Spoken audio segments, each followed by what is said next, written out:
Assalamualaikum and good day. I am Suraini B. Ibrahim. I am going to discuss about the types of paper and pencil tests. But before that, I am going to ask you, what do you like among the types of paper and pencil tests? Okay? What is paper and pencil test? It refers to traditional student assessment formats such as written tests and also standardized tests that ask students to use pencils to fill in bubbles and scan able answer sheet. What are the types of paper and pencil tests? There are 6 types of paper and pencil tests according to the book.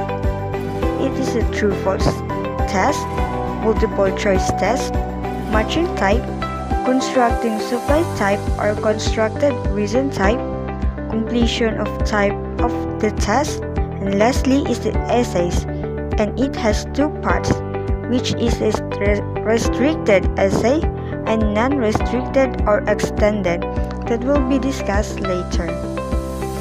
So the first test is the true-false test. Besides its definition is the example. So what is true-false test? It is a binomial choice or alternate response test are tests that have only 2 options such as true or false, right or wrong, yes or no good, or better, check, or cross out, and so on. So ang iba nating instructor, iba rin yung ginagawa nila sa true or false. Imbes na true ang ilalagay mo, minsan ang ginagawa nila ay iibahin nila. Gaya rin ang sa false. So, what is the advantage and disadvantage of true-false test? The advantage of it is quick and easy to score. Kaya nga naman, dalawa nga lang naman kasi po yung pagpipilian, which is true and false. So what is the disadvantage? It encourages guessing and reward for correct guesses.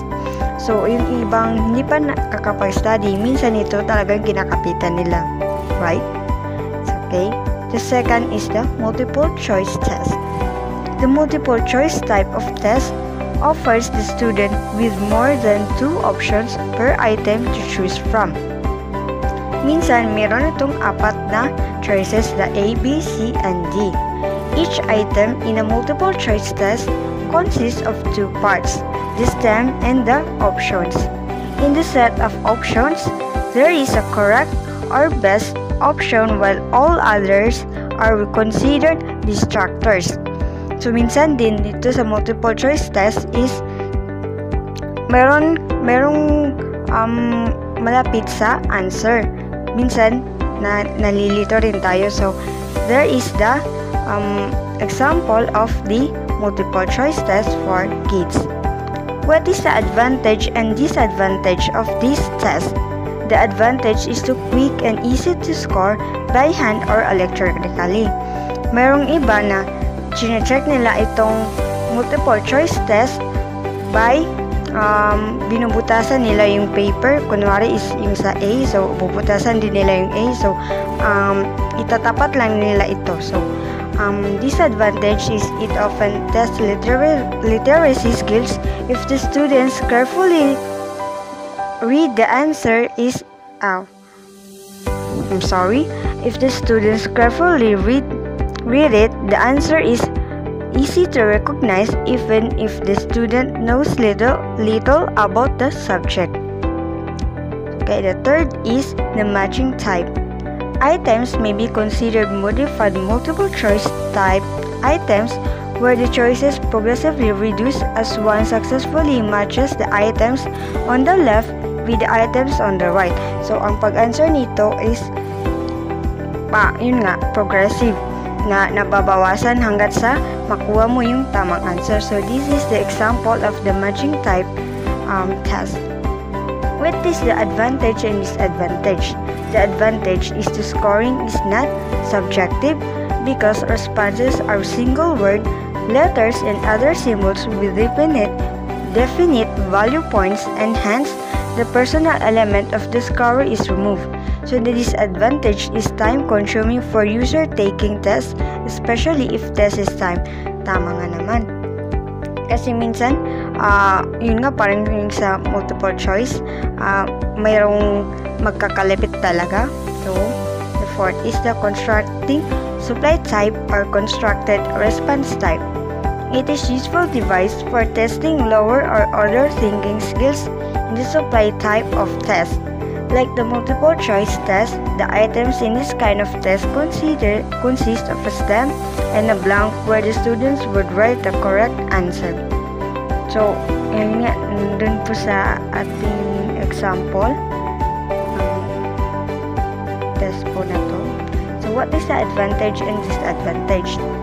The advantage, it requires students to think about the correct possible answer as opposed or choosing from multiple possible answer. A disadvantage it is marking questions can become time-consuming as there could be multiple unique answers which are all potentially correct. So parang parehas din sa previous na mga test. Okay?